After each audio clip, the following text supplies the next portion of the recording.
The fall of France gave Germany a huge advantage because now Great Britain could not just cut off their access to the Atlantic Ocean, and it also made raiding British convoys much easier. For this reason, the Germans stationed a large number of their submarines and ships in French bases. For example, in the year 1941, the German battleships Scharnhorst and Gneisenau returned to Brest after raiding the Atlantic Ocean. And in the same year they were also joined by the German cruiser Prinz Eugen, who returned alone from a mission with the Bismarck. I bet you all know what happened there. However, this was a serious miscalculation, because especially at Brest, the German ships were now in range of English bombers. And the English bombers bombed them day and night. I mean, in 1941 the British bombing missions were not really precise and they did not really hit anything, but they were close. And it was only a matter of time till one of the ships would be seriously damaged, and therefore it was clear that they had to return to Germany, and for this the Germans had two options. The first one would be around England, and the second one through the Channel. The first one was really dangerous because here you had the risk that the free ships would run into the British home fleet, which was stationed in northern England.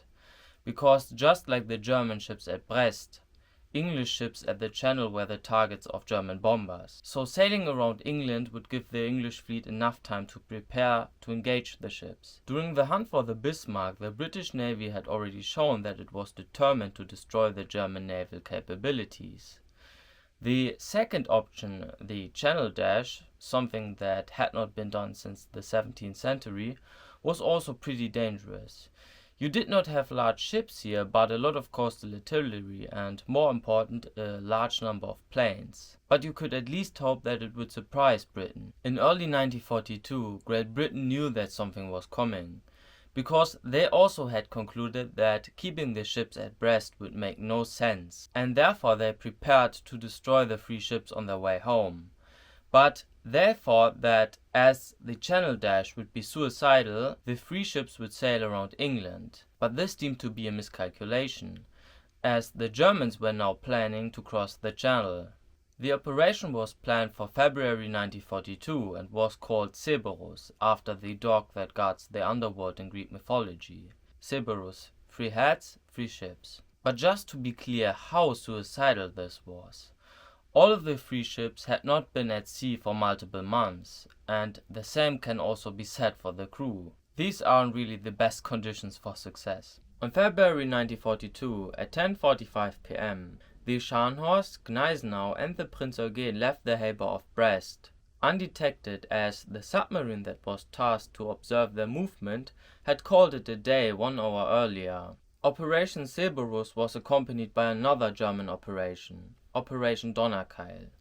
This was an operation of the Luftwaffe, and it basically said that around 150 planes, mostly Bf-109, Bf-110 and Focke-Wulf 190, should protect the ships from incoming aerial attacks. There were also some HE-111 bombers in the air with jammers, who kept the radar stations busy. The start of the operation was a complete success. The free ships were only detected at 11 a.m. At this time they had already sailed the British coastline for 3 hours in broad daylight. But apparently no one thought this was suspicious. The British coastal artillery began to fire immediately, but they were not really used to fire on moving targets and therefore missed all their shots. The ships were also attacked by a bunch of swordfish bombers, you know, the ones that had sunk the Bismarck, and a few torpedo boats, but all attacks failed. The swordfish bombers missed nearly all of their torpedoes, and the torpedo boats were kept at bay by German destroyers. At this point the Germans had managed to cross the most dangerous part of their journey, but Great Britain sent a force of 250 bombers to attack them. Again, aerial bombing was not really effective in the year 1942. From the 250 bombers, only 40 managed to find the ships, and they missed all their bombs. The ships were also hunted by a force of 4 destroyers who had been on a routine patrol earlier, but as the British destroyers came closer, one of them was hit by the Prinz Eugen and they had to back off. However, the German ships did not come home safe, as one of them hit a mine, but they were able to continue their journey. On the morning of February 13, all 3 ships reached German harbours, and therefore they were safe.